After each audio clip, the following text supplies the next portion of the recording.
Bien, bueno, buenas tardes a todos. Agradecerles la presencia, darles las bienvenidas que nos acompañan hoy, sobre todo las cátedras de Taller 5 y 6 de la Universidad Nacional de Catamarca y la cátedra de Taller 6 de acá de San Juan.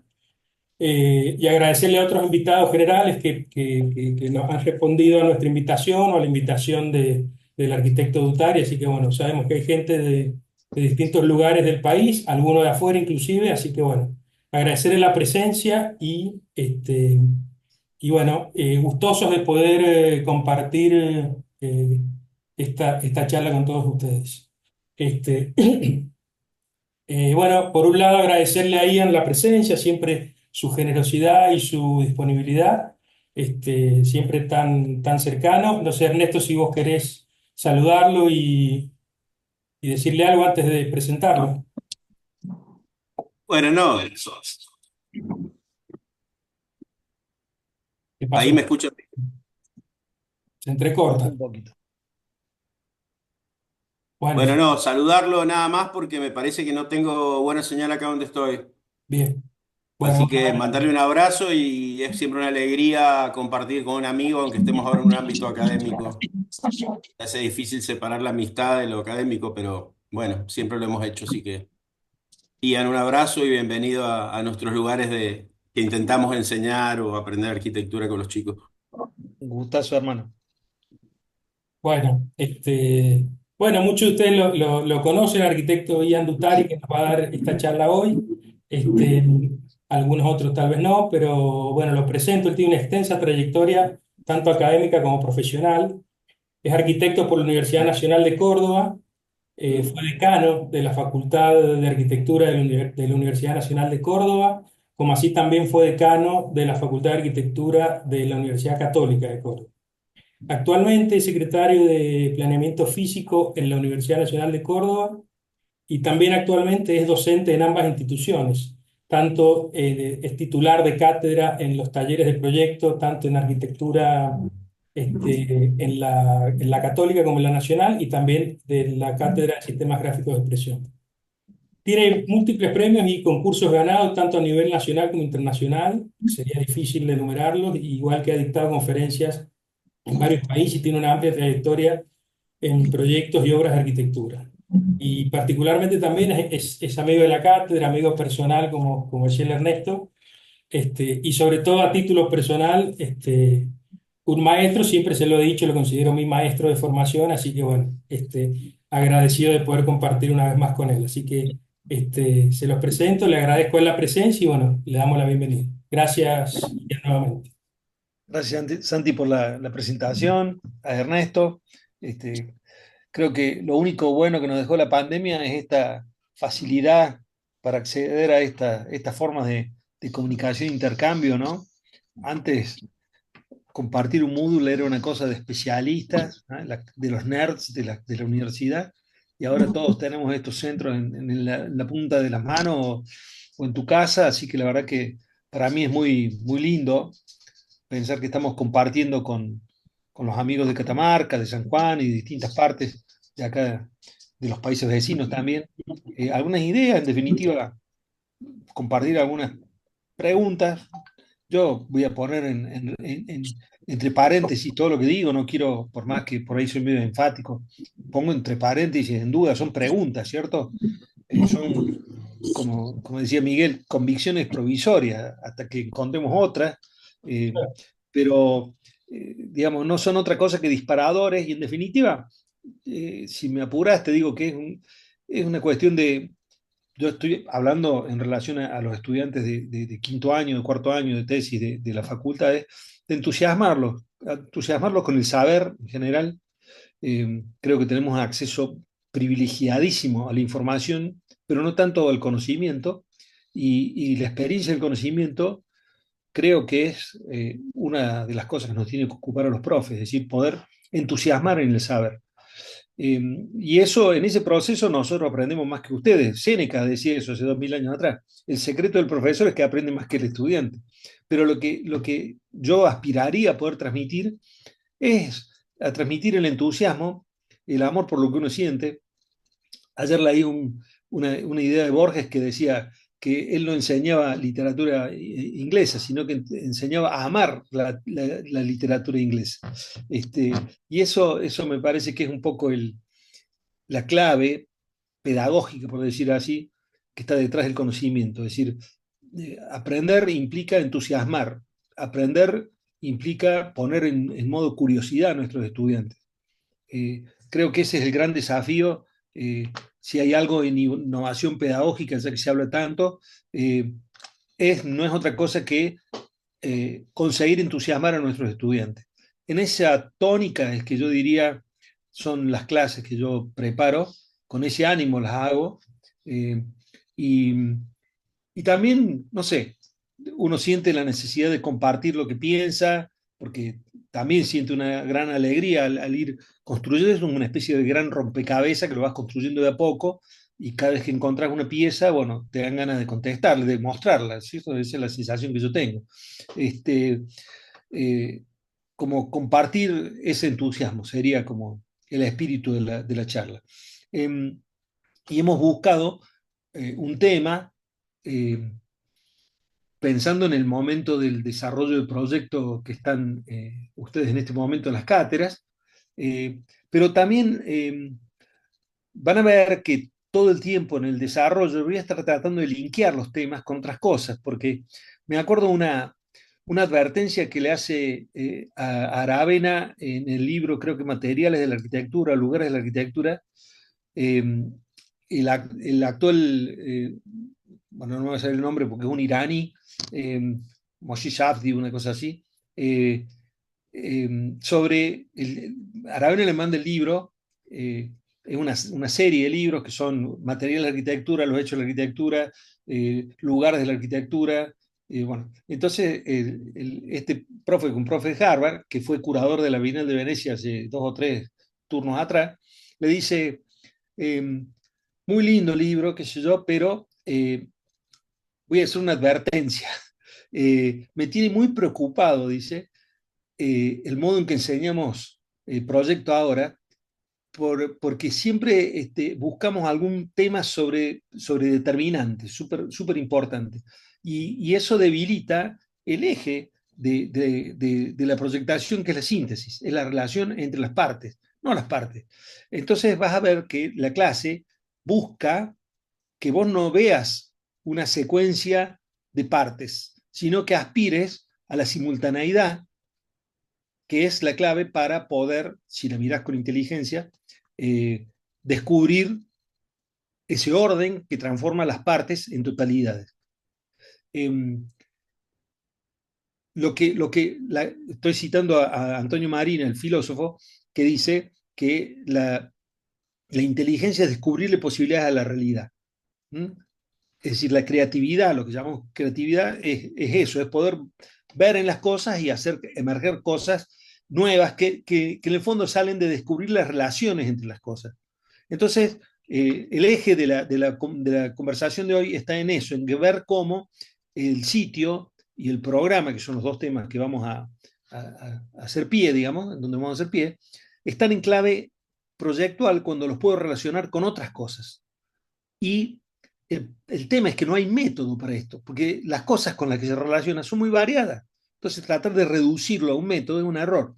Eh, entonces, lo hago lo más genérico posible para que esto se entienda. Y la otra clave es la palabra de sitio y programas interpretados. Cuando digo interpretados, digo una persona desde su subjetividad, desde su mirada personal, desde su historia, de su formación, de su persona, mira la realidad. Es decir, es una realidad subjetiva, no pretende ser objetiva. Porque yo entiendo y comparto con Sisa que la arquitectura no se desprende de un análisis. Digo esto porque es casi mi defensa a lo que me pasaba a mí en mi formación, que nos mandaban a hacer un análisis de sitio. Bueno, yo veo que al análisis hay que hacerlo, pero no va a emerger de ahí la arquitectura. La arquitectura emerge de un proceso mucho más complejo, en donde la persona sí interviene. Entonces, obviamente no hacemos caprichos, hacemos una mirada subjetiva que después debe ser verificada con el análisis, es afinada con el análisis, pero no emerge del análisis textual de CISA. Así que desde ese punto vamos a partir. primero con la noción de que la arquitectura, hablando de sitio y de arquitectura, la arquitectura no solamente es situada espacialmente, pertenece a un sitio, y digo es situada, porque está en la naturaleza de la arquitectura, salvo que hagas estas arquitecturas móviles del Archigram. La arquitectura es situada, pero en un espacio y en un tiempo, y en un espacio y un tiempo y en una cultura, en un contexto económico, social, geográfico, histórico. Esta situación de la arquitectura es clave. Y en paralelo, nuestros estudiantes deben desarrollar un proceso, yo diría, de exploración exhaustiva que transforme el mirar, que es un fenómeno fisiológico, a aprender a ver. Ketlas dice, nuestro trabajo es que nuestros estudiantes aprendan a ver. Podría hablar un año de esto, pero obviamente no no me voy a detener. Solamente voy a enumerar una secuencia que yo entiendo que acontece con la observación exhaustiva. El Cuervo dice, el fenómeno de la invención solamente emerge luego del fenómeno de la exploración exhaustiva. Es decir, primero observar, reconociendo que la realidad es mucho más rica que nosotros, es mucho más inteligente que nosotros, es mucho más creativa que nosotros. En ese observar y explorar con esa actitud de decir hay que mirar y descubrir, vas a empezar a descubrir y vas a empezar a entender o conocer. Y después a esa realidad con la que vos estás interactuando lo vas a poder interpretar. Este es el eje de la presentación de hoy, de cómo personas subjetivas, personas concretas, miran una realidad de manera subjetiva y creativa. En el mejor de los casos, luego de un proceso, como digo, de exploración exhaustiva, vendrá la invención. Así que, si esto fuese una clase a los estudiantes, yo diría esto es la presentación de la interpretación como primera relación con el sitio. Si lo que estamos buscando es que ustedes aprendan a interpretar. Y les voy a poner un ejemplo que a mí me parece extremadamente claro, espero que lo sea, que es, a ver cómo le pongo acá.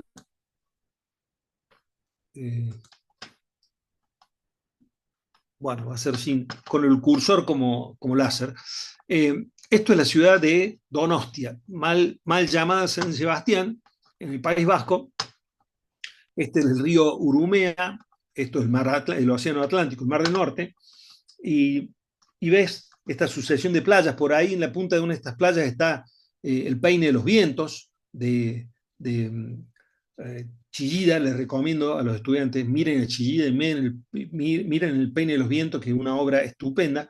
Bueno, acá en la desembocadura del Urumea hay un concurso en este predio que está acá, y lo gana Moneo, pero lo que me interesa es que veamos en la memoria de Moneo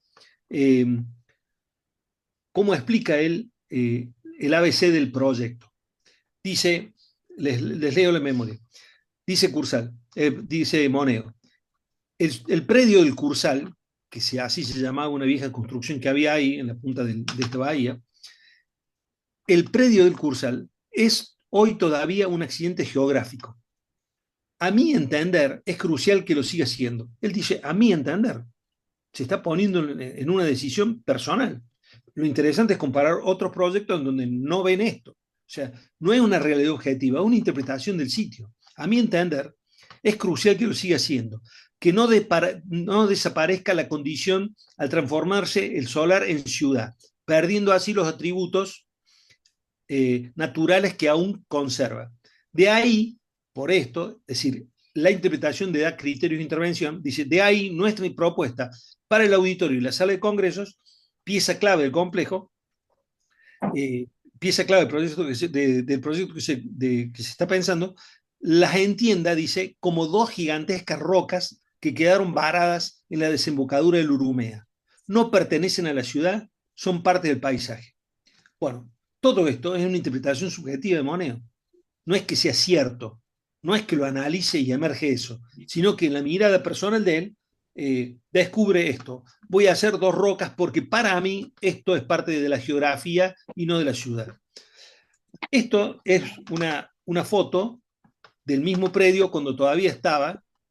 A esta construcción le llamaban el Cursal, una construcción antigua, ¿ven? Ahí está, antes de ser demolida, con estas postales pintadas a mano de color desde el principio del siglo.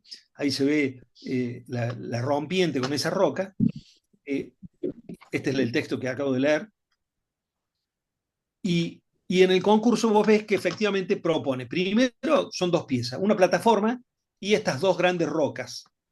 La plataforma y dos grandes rocas. Las rocas tienen también muchas lecturas, tienen una tensión, son como un faro, también las podrías imaginar como si fuera un faro de noche, tan sobre, como dijo, una plataforma de piedra.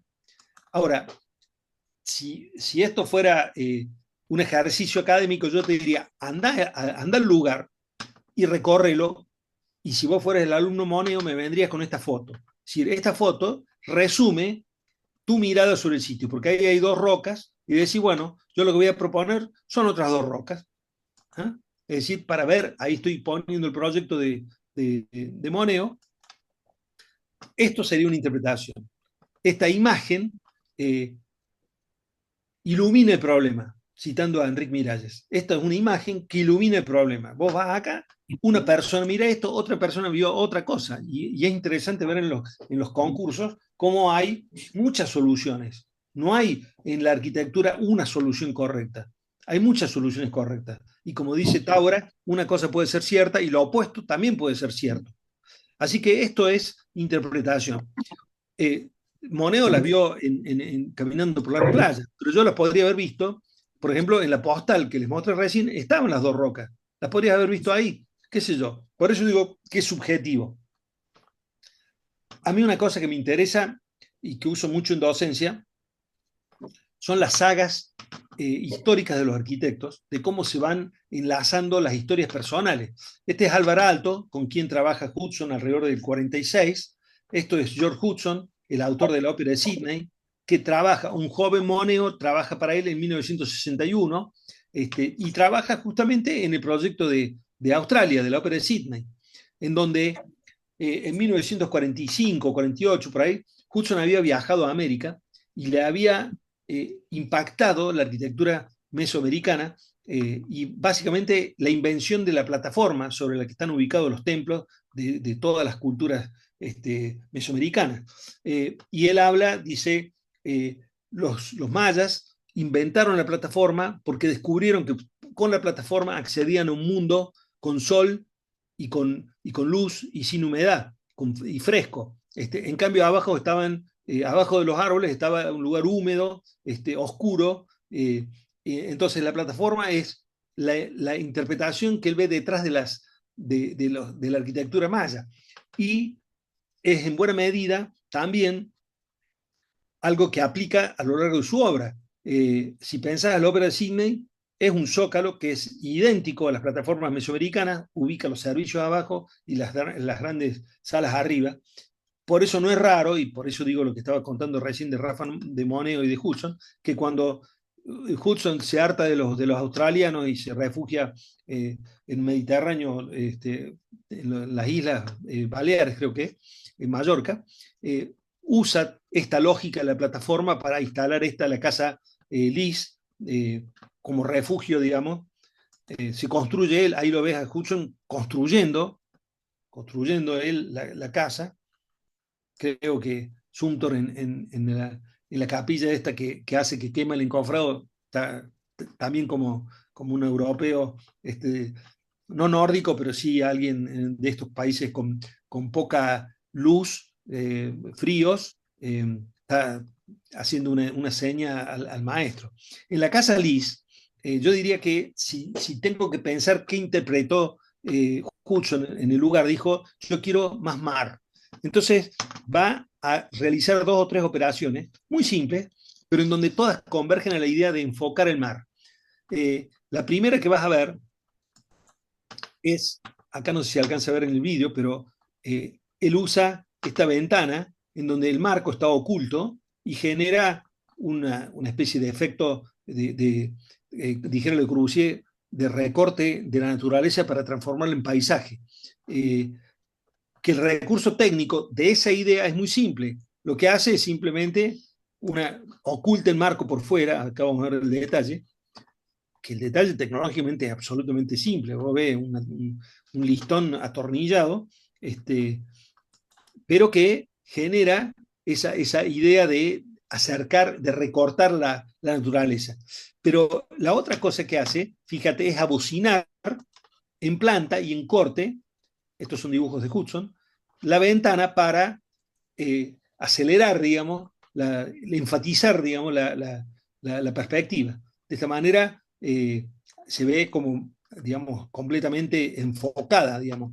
Y desde ahí es que después realiza este plano, por ejemplo, con un 50, donde va a bajar, va a bocinar el dintelcito. Esto es lo que yo llamo carga consciente de los instrumentos. Él tiene la idea, hay un dibujo muy lindo de Hudson de un señor que está pintando, o sea, saca tinta de la cabeza y le pasa el papel. Este es un ejemplo muy, muy gráfico de esto. Él la bocina porque pensó que de esa manera iba a recortar la cantidad de cielo que se ve acá. Es decir, más mar. Si yo dejo la ventana común, iba a haber más cielo. Entonces, lo que quiero mostrar es que eso después tiñe todas las decisiones de proyecto. Cuando uno interpreta, tiene criterios de intervención. Y después, por ejemplo, vamos a la planta, pone 4 bocinas, las ves ahí, y te hace este estupendo sillón para mirar a través de esas 4 bocinas, y mira cómo pone la estructura. Acá, acá, acá y acá, donde no interfiere con las vistas. ¿Te das cuenta? Cómo ha generado una coherencia en las decisiones a partir de lo que podría llamar la interpretación del sitio. Es decir, se relaciona con, y acá va lo que decía recién de no ver las cosas sueltas, con la tecnología, con la estructura, con el detalle del marco de la ventana, con la interpretación del sitio, con los materiales que está usando.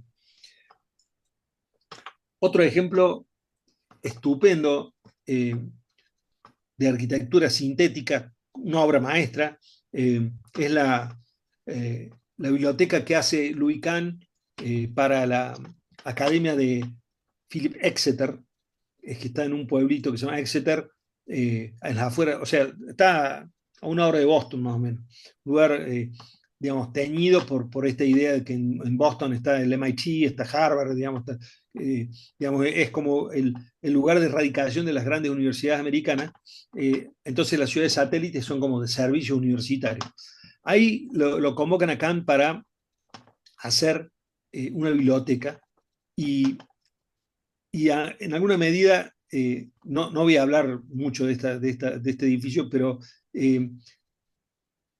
me parece que hay una mirada personal de Kahn que mira este predio vacío desde su subjetividad, porque esta imagen que ven a la izquierda es el barrio donde vivía él cuando era un niño de 5 años y llega como inmigrante judío a la ciudad de Filadelfia. El padre, que era de Estonia, la familia entera emigra, primero emigra el padre a Filadelfia porque vive un hermano ahí, y después con unos 3 o 4 años, Kahn viene a vivir a este barrio obrero, digamos, a Filadelfia. Sin embargo, años después dirá, la ciudad es el sitio donde un niño al recorrerla descubre lo que va a hacer toda la vida.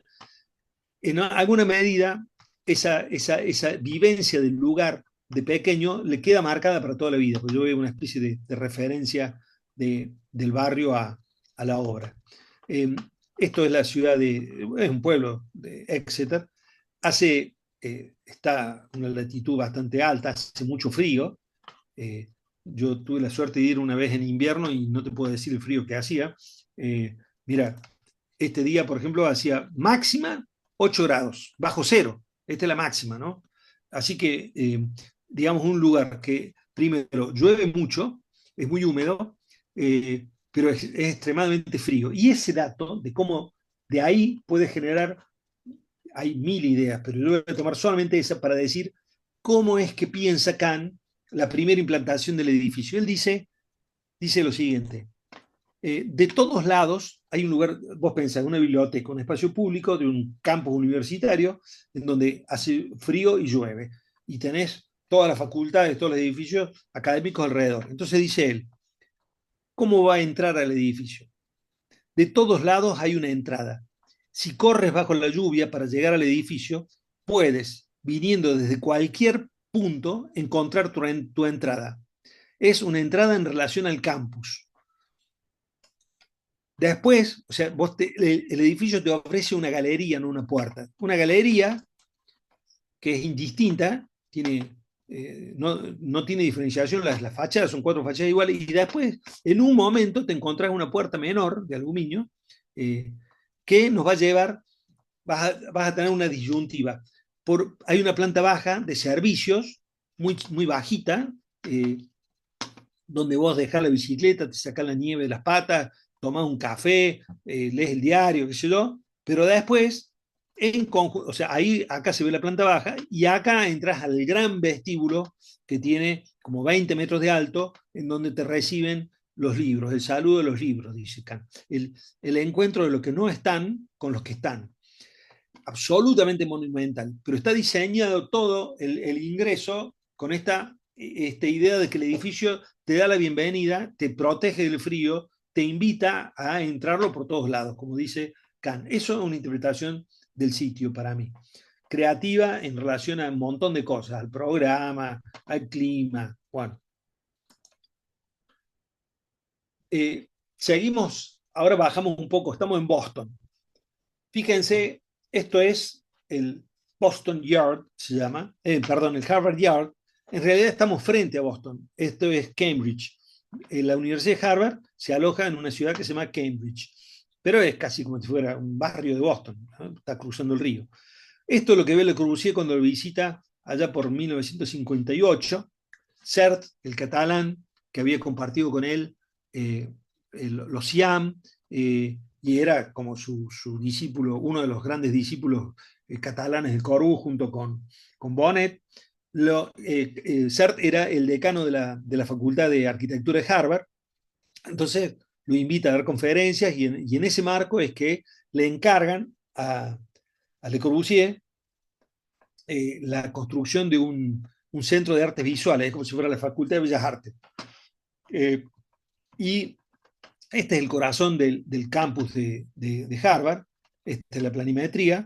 Voy a señalar con el mouse, este es el centro, digamos, de Harvard, y aquí está la ciudad, perdón, el centro de artes visuales, Carpenter Center. ¿Qué es no sé si lo conocen todos, hace esta rampa que atraviesa el edificio de lado a lado, y al pasar por el centro, es como un balcón, vos podés ver, a mano derecha están las salas de exposiciones, y de sala izquierda, si entré por este lado, a sala izquierda va a haber una doble altura, en realidad tiene 5 niveles todo, pero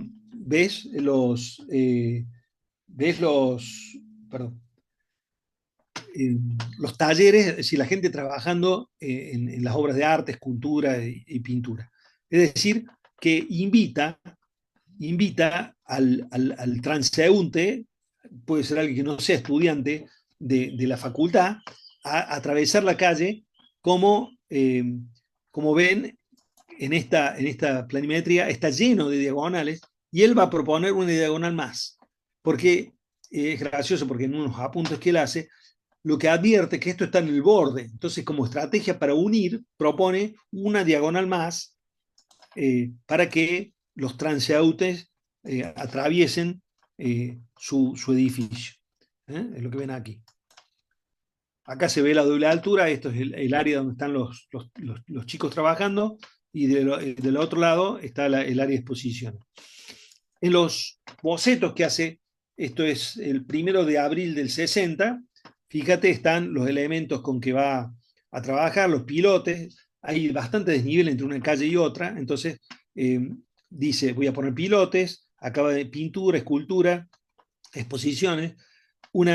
Por acá dice un paso, no habla de rampa, sino como si fuera una circulación, podría haber sido una escalera. Y acá abajo dice ondulación por todos lados, ondulación partout.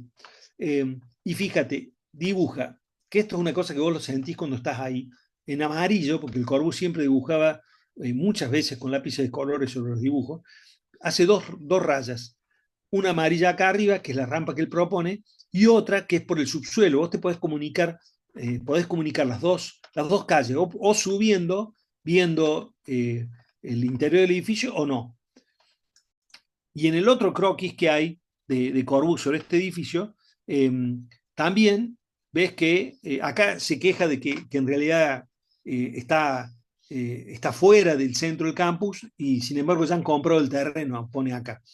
Habla de que las calles tienen un solo sentido y vos ves en este esquema, están estas dos orejas, hay quienes las compara con unos pulmones, él mismo hace un dibujo de unos pulmones, eh, y ves la rampa que da la vuelta y atravesando. Es decir, la idea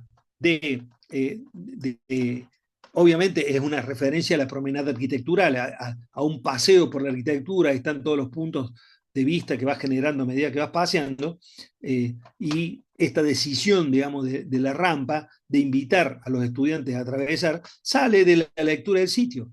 Vio las diagonales, habrá visto estoy buscando, todavía no he conseguido, pero estoy buscando Del frente, lo podés. alguna foto del predio antes de que fuera la obra. En la Fundación Le Corbusier no hay. Estoy buscando ahora en los archivos de Harvard para ver si esa diagonal estaba marcada en el pasto, porque todos estos senderos que vos ves en realidad, una costumbre casi británica, que es tomar la realidad ni buena ni mala. Las leyes en Inglaterra salen de lo que está. Entonces lo que está son estos senderos y esos senderos los transforman en caminos después. No es que haya un proyecto que se trazó de estos senderos. Es decir, un edificio absolutamente moderno en su momento está basado también en la idea sensata de partir de lo que está, de una lectura del sitio, digamos, hay desniveles, hay ondulaciones por todos lados, tengo que vincular dos calles que están desvinculadas y lo mezclo con el programa. Digo, bueno, es textual del Corbu, el edificio es una invitación a ese recorrido, dice, porque al poner esa rampa permite que vos pases por el medio de las exposiciones y salgas del otro lado. Un edificio que hicimos con Santiago Viale, un amigo y colega con el que trabajé muchos años, un edificio en Carlos Paz, que lo único que quiero mostrar es, en este caso, una de las lecturas del sitio, hay varias, pero una de las lecturas del sitio es la siguiente. Es imaginarse como una especie de lectura de una paleta. ¿Cuáles son los materiales que hay en el lugar? Los materiales del lugar, esto es frente a los que conozcan Córdoba, frente al Fantasio, el río San Antonio, y bueno, hay piedra, hay agua, hay verde, entonces con piedra, agua y verde armamos un proyecto. Es como quien toma del lugar, tomamos la paleta. En realidad tomamos varias cosas, porque está basado en la idea de los arquetipos espaciales de Córdoba. Está una referencia a la sierra, está una referencia a los ríos de Córdoba, que son ríos que hacen ruido.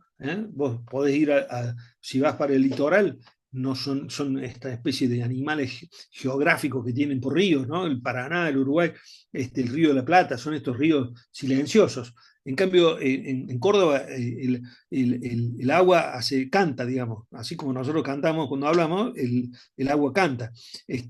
Y bueno, le di a los bosquecitos, bueno, digamos, con esto quiero decir que este edificio está, toma su naturaleza del propio lugar donde está. Si vos lo trasladase, perdería el sentido, igual que perdería el sentido la biblioteca que mostré antes o el edificio de Bellas Artes del Corbu. Una lectura que a mí me parece muy interesante es un edificio que hace, estamos en Edimburgo, al norte de la isla donde está Inglaterra, Gales y Escocia. Vamos a la ciudad de Escocia, una ciudad fantástica, perdón, a la ciudad de Edimburgo, una ciudad muy linda, con mucha historia y mucha geografía muy presente. Ahí Miralles gana un concurso para hacer el Parlamento de Escocia, y lo primero que, bueno, es muy complejo el proceso de proyecto, gana el concurso, te diría, con algunas ideas, pero sin saber muy bien cómo iba a ser, porque después termina haciendo 8 variantes del proyecto, pero acá ves esta idea del ramillete, esto estaba en el concurso inicial, y de estas formas que son como formas de hojas y después se transforman en forma de barco. Él dice, yo quiero hacer un parque donde la gente pasee, y uno de esos lugares donde la gente pase y se sienta, bueno, lo voy a techar. Y esa es la cámara de la chamber del parlamento, digamos. Nada más que un lugar de encuentro de la gente. Es el parque. Y si ves la planimetría, te vas a dar cuenta que están predominando, bueno, que primera decisión, estrategia, es no voy a hacer un edificio de 30.000 metros cuadrados, sino voy a hacer muchos edificios separados para que esto se lea como una parte más de la ciudad. Vos no lo ves como un edificio enorme, sino que ves parte vieja, parte nueva, eh, hay partes preexistentes, pero está deliberadamente la idea de fragmentarlo y generar un paseo urbano. Este, Sin embargo, si vos ves, evidentemente que esta insistencia con la geometría de los barcos, de algún lado le viene. Otra bueno, esto es un video, pero lo vamos a pasar rápido. Eh, Otra de las obsesiones, mejor dicho, no obsesiones, de los intereses que yo tengo sobre cómo mirar la arquitectura y cómo aprender arquitectura y cómo formarse, es el dibujar. Eh, no digo el dibujo, digo el dibujar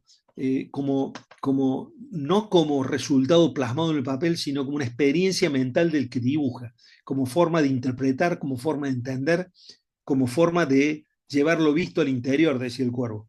Eh, yo me imagino el dibujo así, como un intangible.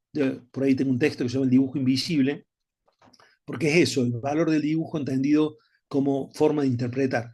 Es más, cuando daba esta clase, antes de haber podido visitar el edificio, me imaginaba bueno, que lo que pensó Miralles es que iba a ser un puerto, un lugar de encuentro de barcos, que bueno, tiene su lógica, pensando que era un parlamento. Y me imaginaba, digo, bueno, ¿cómo serían los dibujos que hizo? Yo me imaginaba este grupo de barquitos.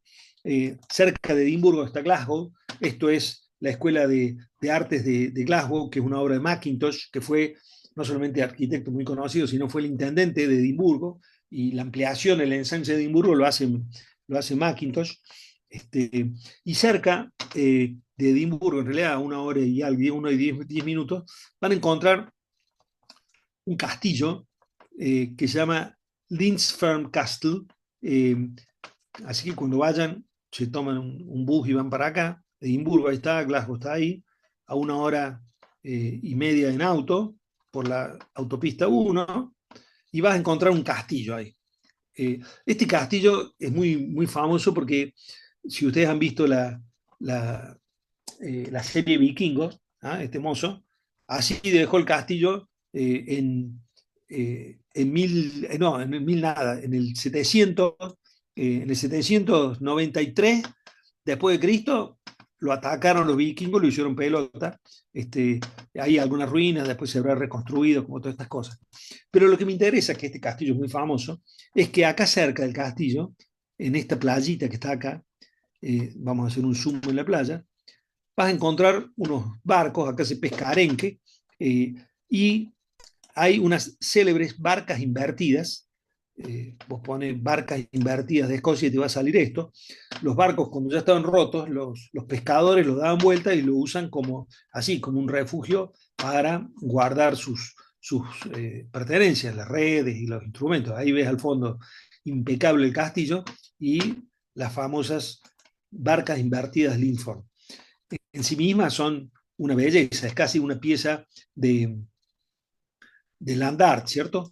Bueno, resulta que me enteré después, cuando vi publicado este edificio en la Croquis, que Miralles no solamente había fotografiado, había escrito sobre las barcas, sino que las había dibujado también.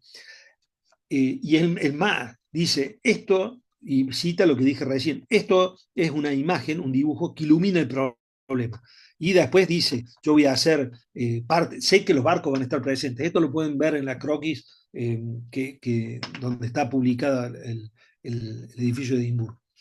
Bueno, a ver cómo queremos seguir. Esto voy a pasar muy rápido. Estamos en la frontera norteamericana y Canadá. Ahí anda la ciudad de Seattle y la ciudad de Vancouver, que están bastante cerca. y está lo que nosotros llamamos Cordillera de los Andes, digamos en su versión Norteamérica, con tres imponentes volcanes. Lo primero que ves vos cuando vas llegando ahí son unos volcanes que son unos colosos, eh, uno de los cuales está muy cerca de Seattle, que se llama el Monte Rainier, o Tohama en idioma de los aborígenes, y es una referencia para la ciudad. La ciudad es una ría, es decir, está la cordillera cuando se encuentra el mar, tiene esto como el sur de Chile, son estos especies de acantilados. Y cuando vos ves, ahí no sé si se alcanza a ver la foto, el monte Radner para la ciudad es una especie de referencia impresionante. Así que Don Kuljas, cuando visita la ciudad de Seattle, obviamente se va a fijar, va a tomar nota de este monte, y en su proyecto para la biblioteca, para mí hace 3 o 4 lecturas del sitio. Una es, este lugar llueve mucho también, está en una latitud bastante alta, entonces no es un lugar con mucha luz, entonces él hace esta especie de prisma, de caleidoscopio de luz, crea como una especie de gema brillante en medio de una ciudad que no tiene muchos días de sol. Tiene también, llueve muchísimo, las veredas están techadas con vidrio, son videos, pues los voy a pasar rápido para...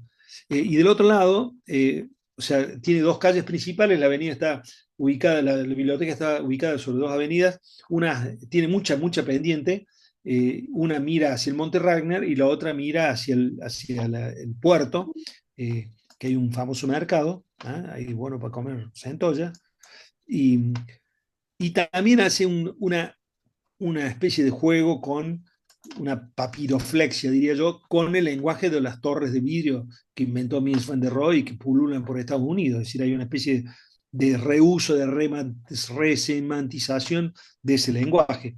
Te decía, es muy difícil de fotografiar la pendiente, pero acá la ves, las calles perpendiculares tienen mucha pendiente, y todo eso va a ser la lectura del sitio que va a ser Don Kuljas, que le va a llevar después ahí se ve la vista lateral, toma el cero en la calle alta y genera después un piso que debe tener como 9 o 10 metros por lo menos. Y si yo dijera cuál es, pensemos, esto lo está haciendo casi contemporáneo con otra piedra que hace otro de estos gemas talladas, pero de hormigón, que la hace en Porto, ¿cierto?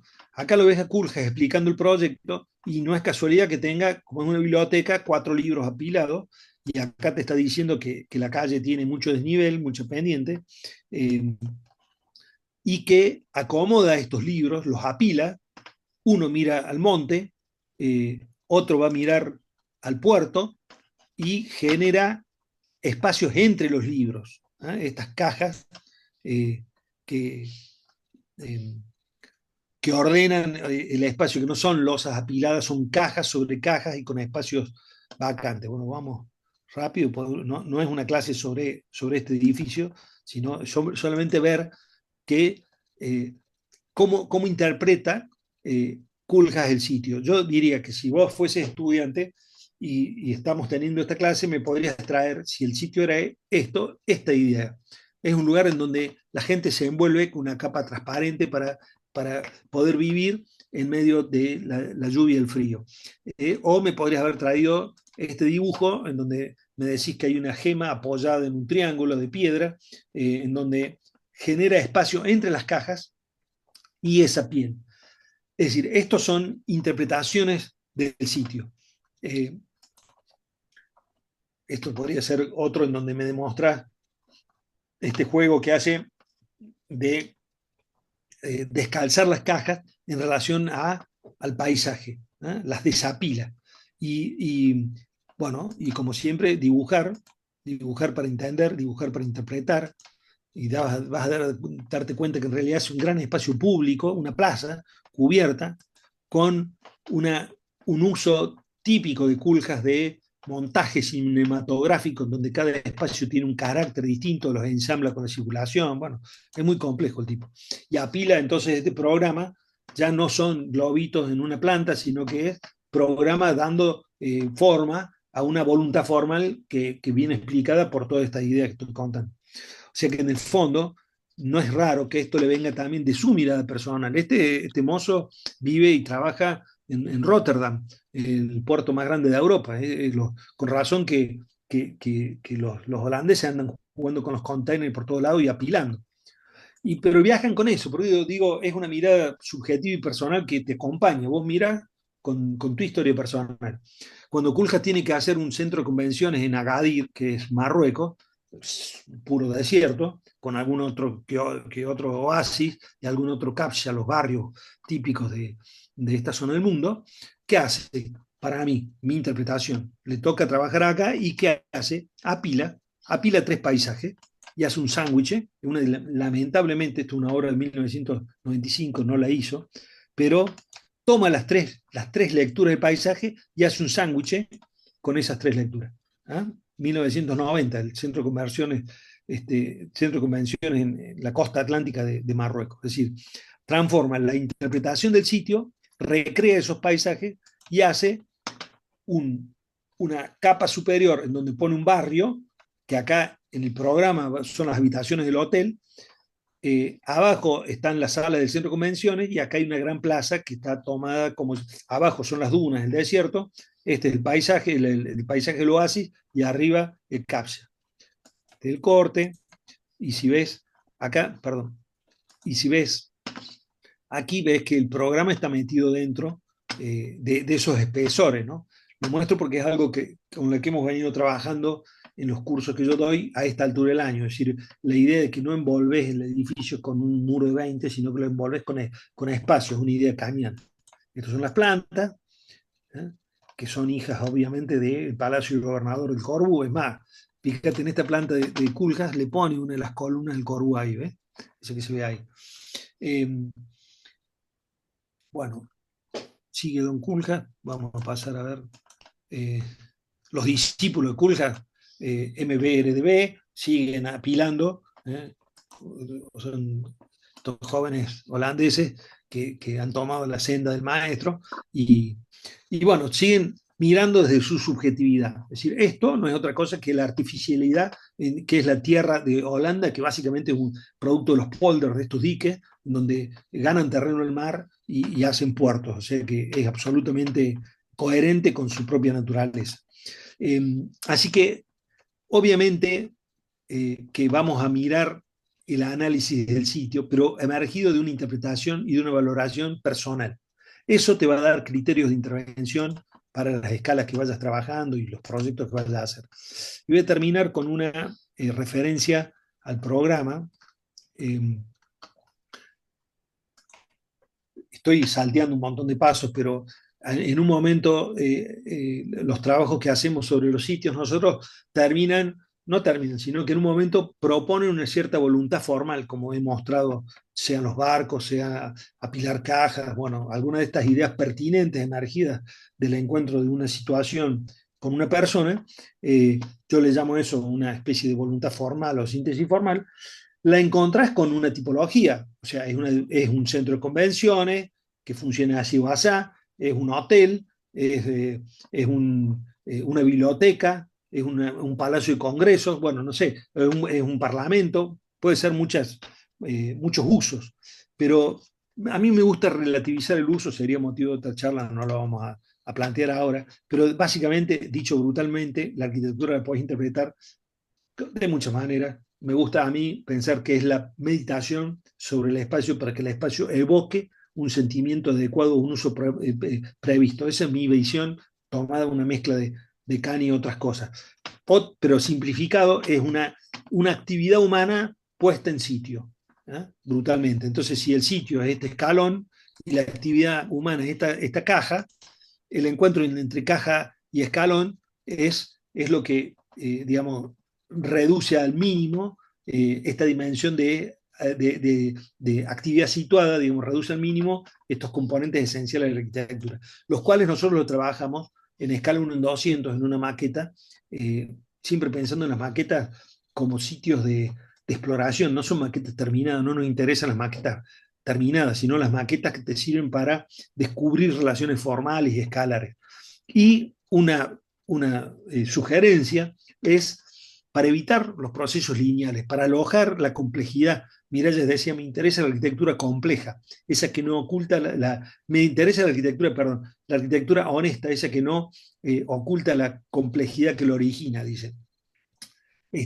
Para evocar y convocar esa complejidad, yo les sugiero evitar la linealidad en el proceso y trabajar con escalas simultáneas, uno en 100, uno en 200, uno en 50, simultáneamente, y con instrumentos simultáneos. Es decir, de golpe acá viene el dibujo y vos dibujás y después decís, bueno, esto es la voluntad formal, ponele acá estoy dibujando una especie de caja que aloja, no sé, pero digo, bueno, no, va a tener un atrio después y ese atrio va después a contener unas ciertas especificidades funcionales y programáticas que después será motivo de alguna que otra exploración también, qué pasa si esto es así, qué pasa si esto es así, y después va a permitir que vos trabajes geometría, programa, voluntad formal, idea tipológica juntos.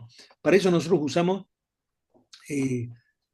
al programa, lo trabajamos en uno en 100 y uno en 200, pero primero hacemos unas maquetas tridimensionales por subsistemas funcionales con uno en 100 y después las pasamos, esto es esponja coloreada con anilina, pero lo puedes hacer con Oasis, que se llama esa esponja dura.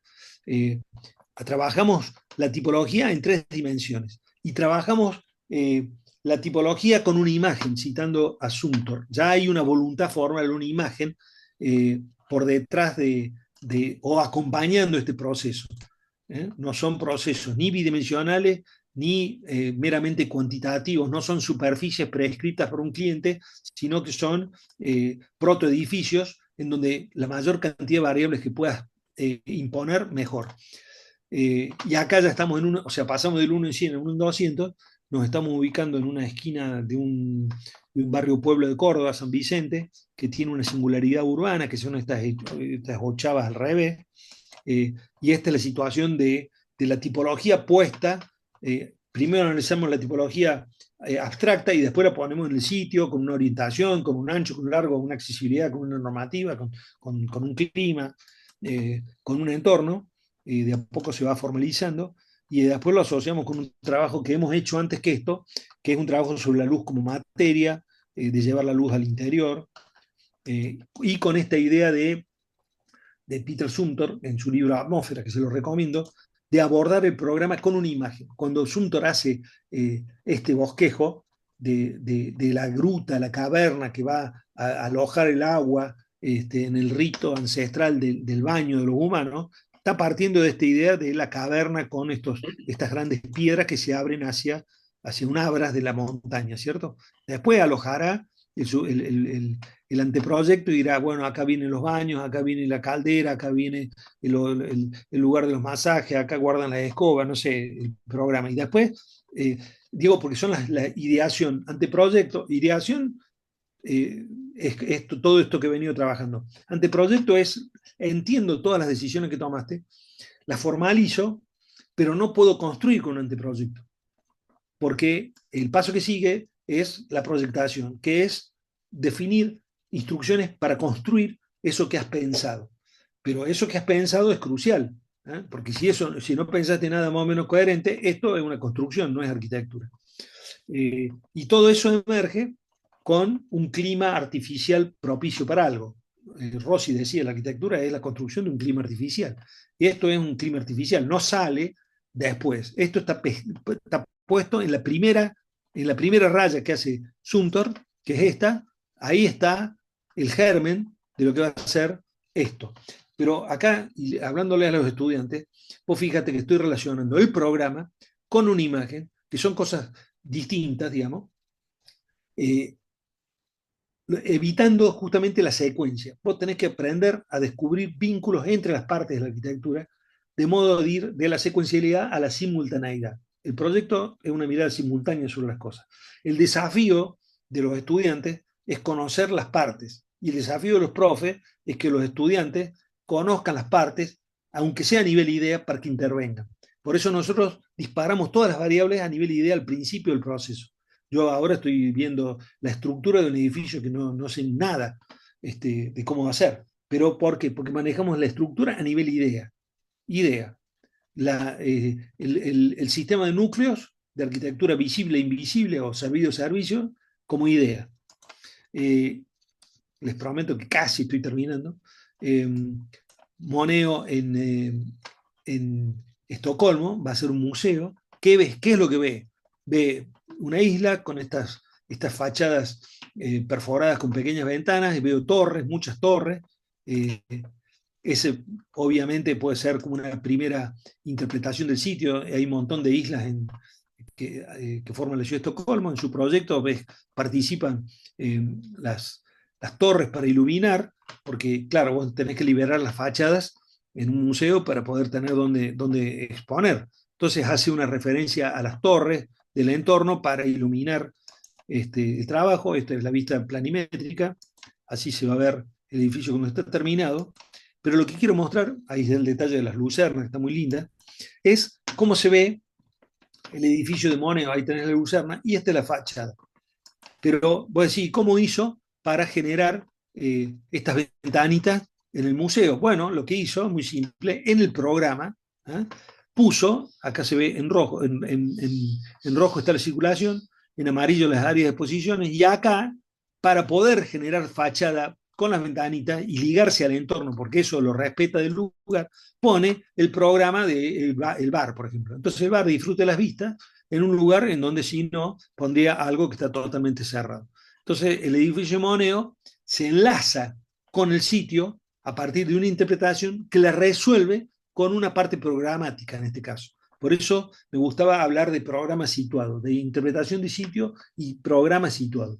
Y ahora sí es la última, y ya no molesto más, eh, una obra magistral de Gregotti en el sur de Italia, la Unical, hacia finales de la década del 60, como una forma de generar, de propiciar el desarrollo de las regiones menos favorecidas de Italia, hacen la Universidad Regional de la Calabria, la Unical, que se aloja cerca de una ciudad que se llama Cosenza. Eh, la ciudad grande es Cosenza, pero esto es como una especie de barrio, de un poblado pequeño, debe tener 1500 habitantes, a las afueras de Cosenza, que se llama Arca Vacata. Esto es una foto de Cosenza para que veas la altura de los edificios. Ahí está el perro, por supuesto, un lugar con feria, es decir, un lugar en donde la calle tiene valor, las pendientes tienen valor, la topografía tiene valor y la altura de las casas es esta. Con ese merengue, esa lectura hace don Gregotti, un genio, y va a combinar la topografía del sitio con la implantación del edificio. La primera idea que tiene el tipo, tiene que hacer un edificio de 320.000 metros cuadrados en un poblado de 1000 personas. Imagínate cómo hace. Acá se ve. La primera decisión que toma es que va a ser un edificio largo de 1,5 kilómetros de largo. La segunda es que va a trabajar con la topografía. Ya vas a ver lo que hace con la topografía. Pero acá se ve el encuentro entre esa línea que va a plantear él y las montañitas de las colinas de este pueblo. Él va a tomar, uno, ese dato. Segundo, va a tomar el dato de que la universidad es departamental, es decir, no es una universidad como acá en Argentina, que la mayoría, ustedes están en una universidad pública, son facultades. No sé cómo es Catamarca, no sé si es departamental o por facultad, pero bueno, en Córdoba, en la UBA, en San Juan, son facultades. En cambio, una tendencia que empieza en Estados Unidos son los departamentos. Si vos vas cambiando de departamento, está el departamento de urbanismo, donde van los ingenieros, los arquitectos, vas a un departamento de matemática, donde te encontrás con las distintas profesiones, pero no vas, o sea, vos te movés a través de los departamentos.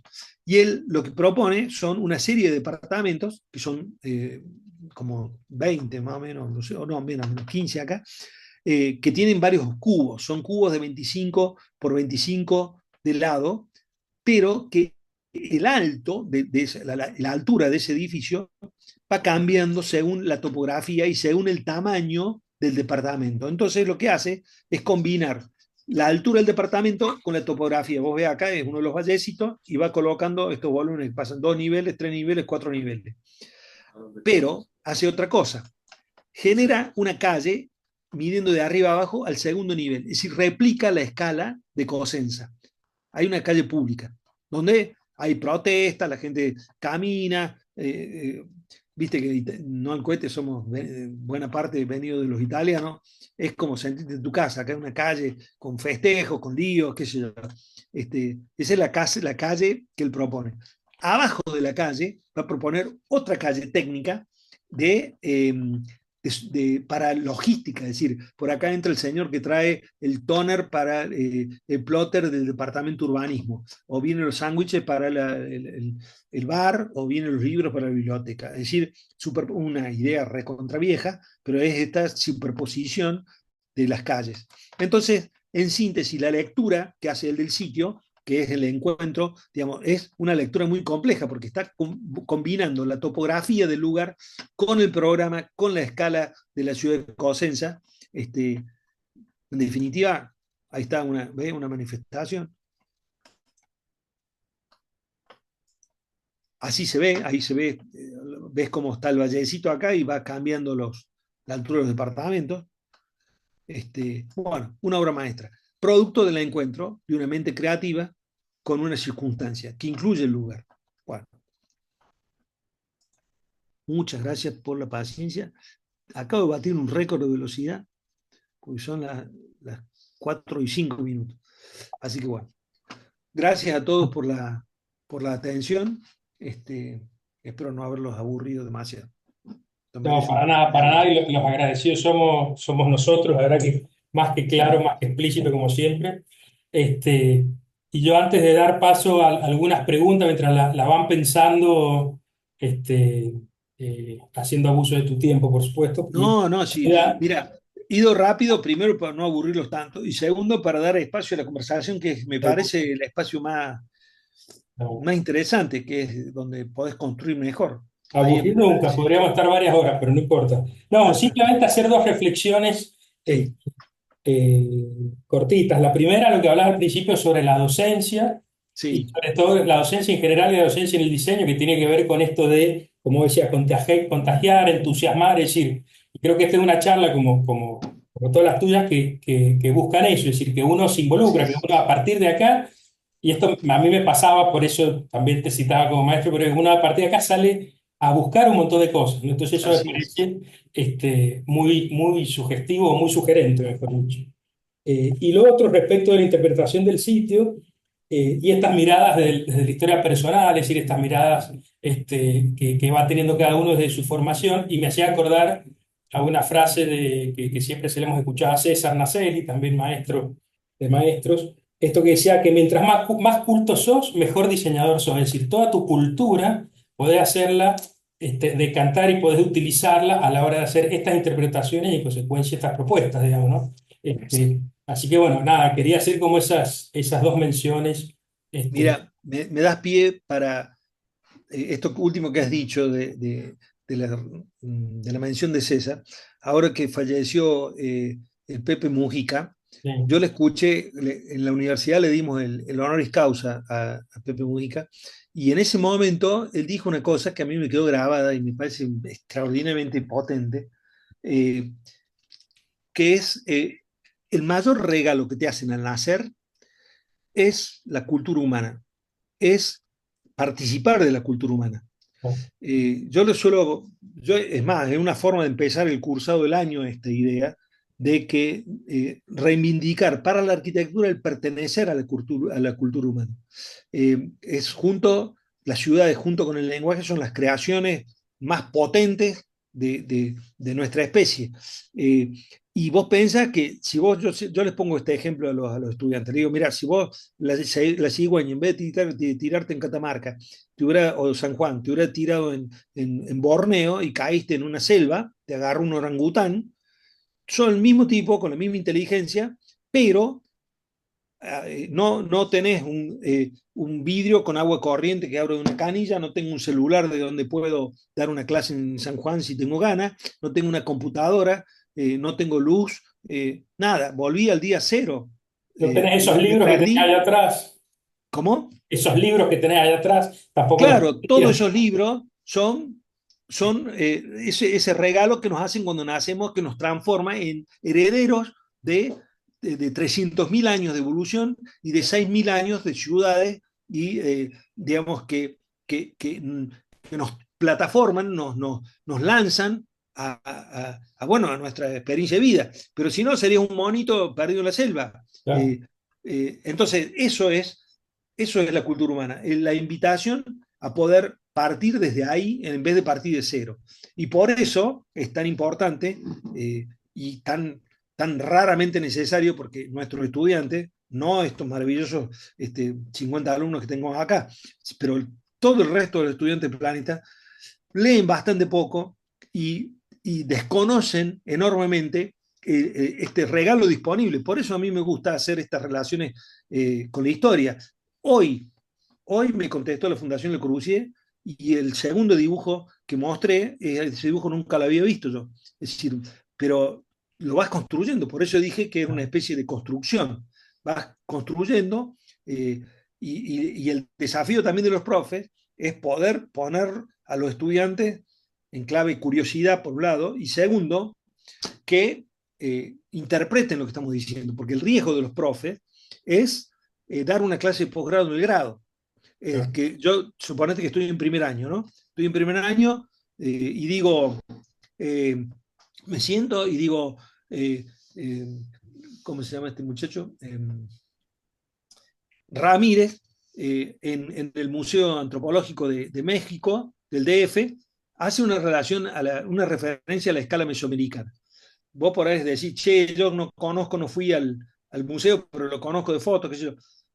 Pero sabés lo que es escala, sabés lo que es México, sabés mesoamericana, sabés Ramírez. Claro, En cambio, alguien que está empezando, no dije absolutamente nada. claro. O sea, todo lo que dije es cierto, nada de lo que, de lo que dije sirve. Porque, digamos, en pedagogía es clave que vos tengas el glosario con que hablas. Por eso me parece que los primeros años es muy importante saber, yo estoy hablando en sexto año, es quién es el auditorio, porque te puede pasar eso, que vos decís cosas que vos te escuchás diciendo, estoy hablando de los profes ahora, vos decís qué fantástico estuve y resulta que nadie te entendió nada. El antídoto, le digo yo, la prueba de la fotocopia, es cuando yo creo que he estado muy vivo, le pido la fotocopia a mis estudiantes y no sabes los chascos que te llevas de lo que vos crees que dijiste a lo que el otro cree que vos dijiste. Ahí hay una cosa formativa. Le podrías pedir tus apuntes a tus estudiantes. Yo me acuerdo una cosa que todavía la uso en las clases, que una vez que hablé cara dura yo de estructura en San Juan, que vos me invitaste, Ernesto, a Sí. dar una clase, y después me compartiste por WhatsApp las opiniones de los estudiantes. Yo aprendí mucho de eso. Esa devolución es muy interesante para los profes, digamos, ¿no? Claro. Para aprender de la distancia que hay entre lo que vos decís y lo que los otros creen que vos decís y lo que vos creés que Saber qué dijiste. es lo que llegó, porque de lo que vos dijiste puede haber llegado poco, mucho o distorsionado, que es lo peor, digamos, a partir de... Sí, seguro. Ahí se produce yo creo que un milagro también entre lo que uno quiere decir, lo que el otro interpreta y bueno, ahí hay algo misterioso que pasa que bueno, que se produce el hecho, digamos, de la enseñanza o del aprendizaje. También hay una parte que creo que es medio milagrosa. ¿Se escucha bien cuando yo hablo o Sí, no? se escucha bien, se Sí, escucha bien. Bueno, eso por... poco, se escucha con un poquito de tonada sanjuanina, pero se escucha. Es que hace mucho que no voy a Córdoba, así que tenemos que ir a juntarnos a comer otro asadito.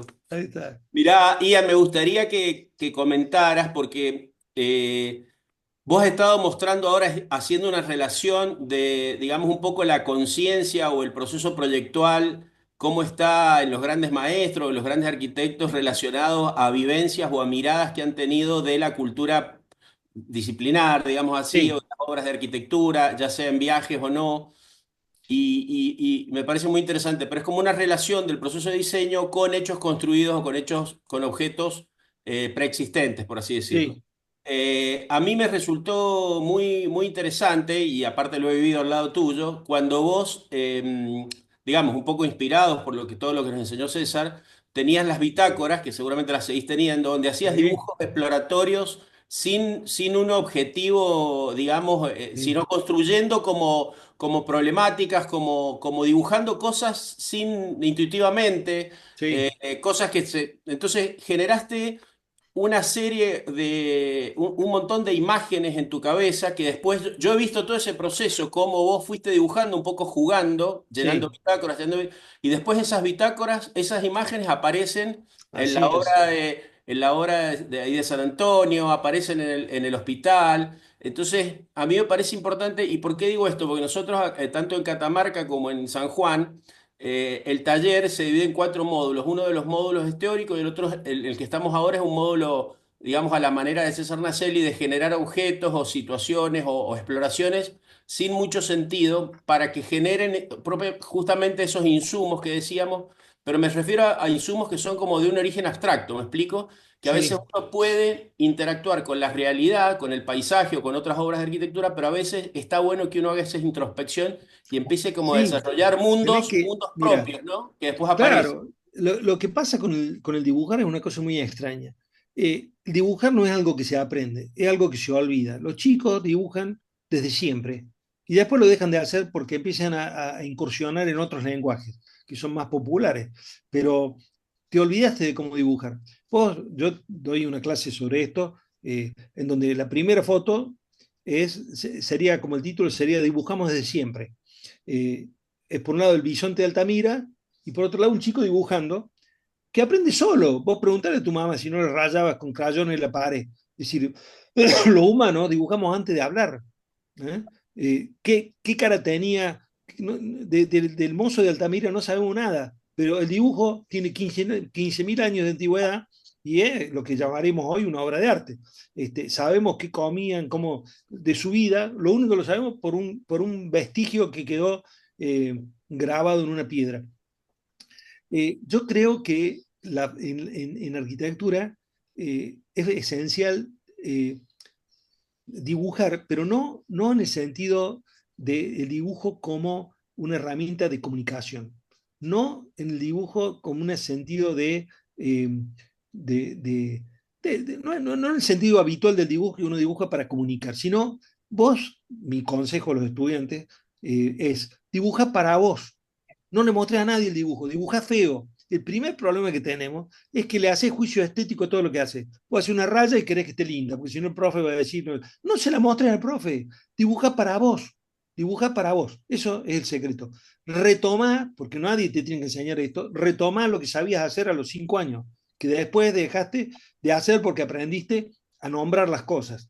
Tenés un acento en el lenguaje verbal oral y escrito y no en el lenguaje gráfico. El dibujo tiene una característica ancestral porque es un idioma, un lenguaje previo a la codificación del idioma. Yo veo un dibujo de Sisa y lo veo y no lo veo en portugués, lo veo en dibujo, veo un dibujo del Corbu que te mostré hoy y no lo veo en francés, lo veo dibujo. Es más, tengo que ir a traductor Google a traducir el francés que escribe el Corbu porque no se entiende, porque no lo entiendo, pero el dibujo sí lo entiendo. Sí entiendo las dos rayitas amarillas, una por abajo y una por arriba. ¿Te das cuenta? Entonces, mi experiencia, después de haber dibujado muchas décadas, no años ni minutos, es dibujar para vos, registrar sistemáticamente y vas a ver, vas a recomponer la fluidez entre tu persona y este instrumento que te conecta, porque dibujas con el cerebro, tenés terminales nerviosos en el punto de los dedos. Entonces, vinculas el ojo, que es la parte que se ve del cerebro, con la mente, con el tacto, digamos, con la mano. Y eso te permite muchas cosas. Te permite memorizar, porque vos lo que dibujas lo memorizas.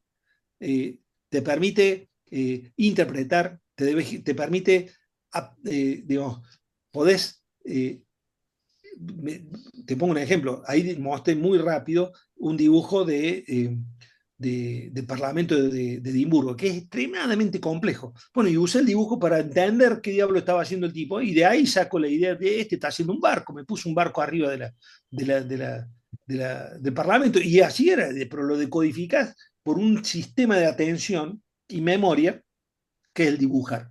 Insisto con el dibujar, no con el dibujo. No me interesa el objeto papel, digamos, el dibujo de los artistas, en donde queda, el valor está en el resultado gráfico, sino en un dibujo que te ayuda a pensar. Es un soliloquio, una conversación que vos tenés con vos mismo a partir de esta forma de pensar. Y a su vez es extremadamente pertinente para el proceso iterativo de dar definición al proyecto. Es decir, el proyecto es absolutamente iterativo, se va construyendo, va adquiriendo nitidez. Al principio es borroso, y los dibujos también son borrosos, pueden ser imprecisos. Yo me pregunto esa dificultad, cómo la sortea alguien dibujando con AutoCAD, en donde es absolutamente hermoso y preciso. ¿Te das cuenta? Cuando al principio el proyecto es todo duda. Entonces, alojar la ambigüedad, alojar la pregunta, alojar la duda, es más fácil con este tipo de dibujo, con este tipo de instrumentos, digo, ¿no? Claro, Así es que, como que te permite ver lo que pensás y entenderlo desde otro lugar, no solo sí, desde tu pensamiento. Eh, iterativamente, podés claro, volver y volver y y volver y volver. realimentándose, digamos.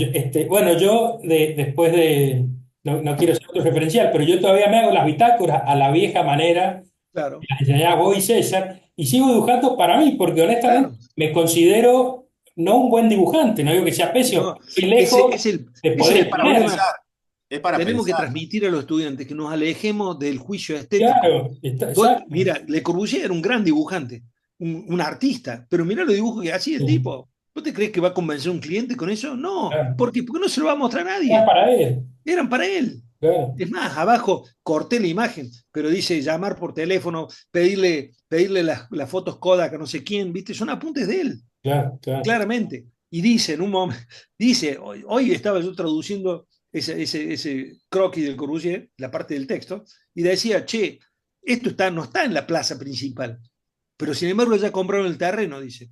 Entonces, claro, estaba preocupado para comunicar el edificio con el campo principal. De ahí le sale la diagonal. ¿Te das Claro, cuenta? Es claro. decir, por eso la forma de yo resumir esto, digo, me inventé esta palabra o uso esta palabra que es interpretación, en el sentido de que, como en física, el observador es parte, o sea, no puede separar observado y observador, sino que el observador cambia lo que está siendo observado, un principio de física. Física Este, cuántica, ¿Te digamos, das física, cuenta? no ¿Qué? cualquier física cuántica es. Sí, así es. Vos, el que mira, cambia el resultado de lo que está mirando. Y esta es la misma idea, El por la que observador me gusta modifica la el física. objeto. Sí, yo rescataba el carácter experimental de esos dibujos tuyos, donde se hace como una especie de exploración mental de ciertos temas sin que sean un tema de diseño en ese momento, ¿no? O sea, Claro, a mí me sí, encargan una biblioteca y yo me pongo a dibujar bibliotecas, sino previamente, que es un poco sí, lo que un intentamos hacer en el momento. entrenamiento. Es lo Claro, mismo. exacto, Mira, entreno vos que sos hincha dibujando de River, puentes, hasta que me vos sos encargan. hincha de River. Sí, Ayer ganó 6-1 River, ¿no? Sí, Bueno, pero para poder ganar 6-1, el lunes, martes, miércoles, jueves, estuvieron practicando la pelota. claro, Una cosa es practicar la pelota, otra es jugar el partido. exacto. Entonces, lo que vos haces es practicar. Para que tengo una guerra con los perros acá. Toto, basta. Digo, vayan afuera. ¿Quieren Aparte son participar de la enormes conferencia? esos perros que tenés, vos son Sí, dos son los. Mirá, acá está uno. claro. Mirá. No, este en serio es Ah, grande. ese es grande en serio, pensé que Este eran es el chicos. hijo de la cata que me lo deja acá. Salí. Mirá, Bueno, Ian, me chao. gustaría, hay varias preguntas ahí Sí, en el chat, algunas, dale. comentarios, fíjate si a lo mejor alguna, No sé Bueno, si a ver, alguien, alguno que me ayude o alguien no, quiere preguntar de a los leer. chicos o de los grandes no también. sé, Carlos Maturano, si querías preguntar algo, has puesto aquí un texto, o quién Dale. pregunta gracias a Hugo Preda, que está desde Asunción. Ah, Hugo, un gran arquitecto, gran amigo, unas obras muy lindas me mostró la última vez que fuimos. Bueno, Una no vamos casa, a me Quería acuerdo. hacerte hacer. una consulta, Ian. Sí, Hola, hola. Muy buenas tardes. Espectacular, Ian. gracias. Nada, realmente esa reflexión del dibujar para uno mismo sin juicio de valoración, me parece que todos los arquitectos y todos debemos afrontar, ¿no? este desafío a poder estar ante estos juicios, ante nuestros pares y ante la sociedad. Así me parece un punto de desarrollo profesional interesante para los chicos que están despegando ahora, que están empezando este proceso proyectual de este trabajo final. Así que bueno, yo soy uno de los alumnos que participó con Ian en aquellas épocas de estudiante, así que nos conocemos de toda la vida, así que un placer escucharlo. Somos eternos aprendices, Carlos, ¿eh? Seguimos siendo estudiantes. Bueno, Bien, gracias. quería hacer una... Sí, Alfredo. Gracias, Carlos. Sí, eh, como has tenido digamos, un párrafo aparte para los grandes maestros de la arquitectura, Sí. entiendo como arquitecto el dibujar para uno mismo, pero te quería hacer una salvedad con este tema, recurriendo a uno de los grandes maestros, para mí el más importante de todos los tiempos, como ha sido Frank Lloyd Wright, que Sí. él para convencer a sus clientes con el Museo Guggenheim hace solamente un garabato en donde muestra una ascensión con una flecha y espiral para convencer el... me parece importante porque no ha sido un dibujo, sabemos que Frank Lloyd Wright dibujaba muy bien, pero ha Sí, sido un dibuja muy bien. garabato, esa idea conceptual de un proyecto. Sí, En bueno, ese sentido, creo que el dibujo ha ayudado. Sí, sí, te claro, escucho. por supuesto. Pero coincido contigo que hay un tipo de dibujo esencial que no es la ilustración. A mí me gusta dibujar y también puedo dibujar como ilustración. Pero yo entiendo que lo que Alfredo rescata es esta relación con el dibujo. eh, ¿Se cortó? No, no, no, dale. Perdón, con el dibujo conceptual. Más allá de los ejemplos que hemos mostrado, el que lo dice muy bien y lo muestra muy bien es Stephen Hall, que hace el comienzo de todos sus proyectos, unas pequeñas acuarelas en donde es eso, un dibujo conceptual. Creo que en la croquis, donde hay varias croquis de Stephen Hall, pero ahí lo explica el proceso y lo muestra el proceso maravillosamente bien. Yo les diría a los estudiantes, también citando a Ketlas, vayan a la biblioteca. Ahí está el Corbu, está Lewerens, está Kahn, está Mies, está Adolf Loos, están todos ahí. Es más, es provocador. Ketlas te decía, no vayan a clase, no vayan a clase, vayan a la biblioteca, vayan a la biblioteca. Es decir, conozcan el regalo que está disponible en las ciudades y en los edificios.